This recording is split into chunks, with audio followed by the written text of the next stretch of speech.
But I'm not gonna lie, it's a good burger. On today's broadcast, IBM flexes its cognitive computing muscles at a World of Watson event. Finance Logix gets acquired by Envestnet, and Vanguard deploys personal advisor services to the masses. So get ready, FPPad Bits and Bytes begins now.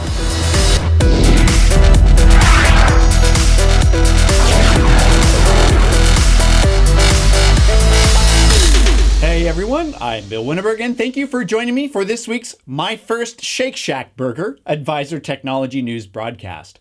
Today's episode is brought to you by Croesus, the affordable all-in-one portfolio management and CRM software for RIAs. Over 9,500 investment professionals use the Croesus application to manage more than $700 billion in assets, and Croesus is offering a 50% discount on setup fees for Advent Access users until June 30th. To learn more about Croesus or to sign up for a free trial, visit fppad.com/Croesus. This week's top story comes from IBM, as the company held a two-day conclave in New York to introduce the IBM Watson Developer Cloud. I attended the event to look for ways cognitive computing from IBM Watson can enhance the financial services industry. So here's what I found. First is a company called Quid, which is using Watson to ingest millions of documents to index them based on information around stocks and portfolios. Something like this can significantly streamline your portfolio research workflow. Another company is Pick1, which uses IBM Watson to segment and analyze your clients based on their personality derived from what they write in emails and post on social media. And on the cybersecurity side, a company called Spark Cognition is leveraging IBM Watson to detect, assess, and research external threats that businesses encounter every day from hackers.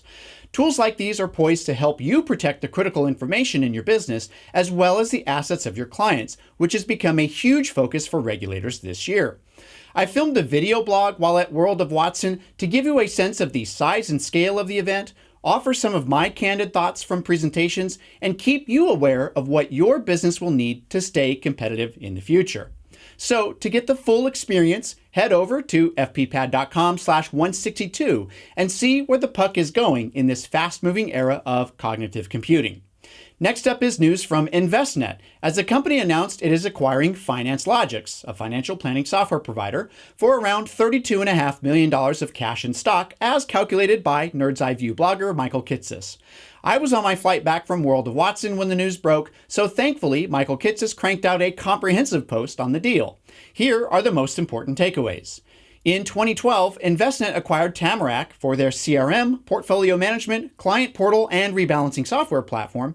Then 2 months ago, they acquired Upside and their automated investment solution. So one of the few pieces missing in an all-in-one platform was financial planning software. Enter Finance Logix. This deal and Fidelity's recent acquisition of eMoney means that fewer potential acquisition targets remain, primarily MoneyGuide Pro, MoneyTree, InStream, and private equity-backed Advicent solutions. But clearly the pace of acquisitions is accelerating, so it's likely a question of when, not if, one of the solutions you use today will get acquired by a custodian or large investment and technology provider. And finally, Vanguard is out with news this week that its low-cost personal advisor services, or PAS, is now being rolled out to all investors, and the minimum account size has been lowered to just $50,000. With an annual fee of just 0.3%, Vanguard is walking the fine line of putting pressure on the fees advisors charge for investment management services, while simultaneously soliciting advisors to use Vanguard's low-cost funds and ETFs in their portfolio allocations for clients. Fortunately, Vanguard officials told Reuters that, quote, sophisticated investors will still need customized advice on taxes, estate planning, and niche areas the new service will not offer, unquote, which is a different stance than others out there who say investors don't need to pay for expensive financial advisors.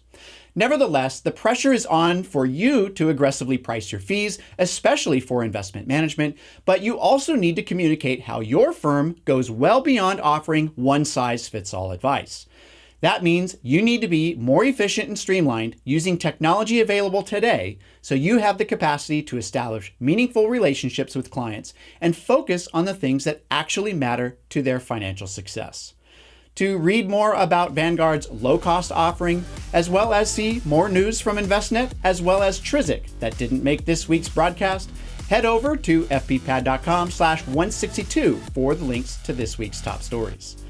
Remember, Bits and Bytes exist because of the support of our sponsors. So be sure to check out Croesus, the affordable all-in-one portfolio management and CRM software for RIAs. Croesus is offering a 50% discount on setup fees for Advent Access users until June 30th, so be sure to visit fppad.com/Croesus for more information. So what do you think about cognitive computing in financial services? Will it be useful, or is it a pipe dream? I want to know. Send me a tweet using @BillWinterberg or leave a comment on the FPPad YouTube channel. For FPPad.com, I'm Bill Winterberg. See you next time. All right, so it's Brad's first time in the New York subway. We documented on camera. We're having a good time. Trying to get our way to Grand Central. I think we'll make it. We'll be successful.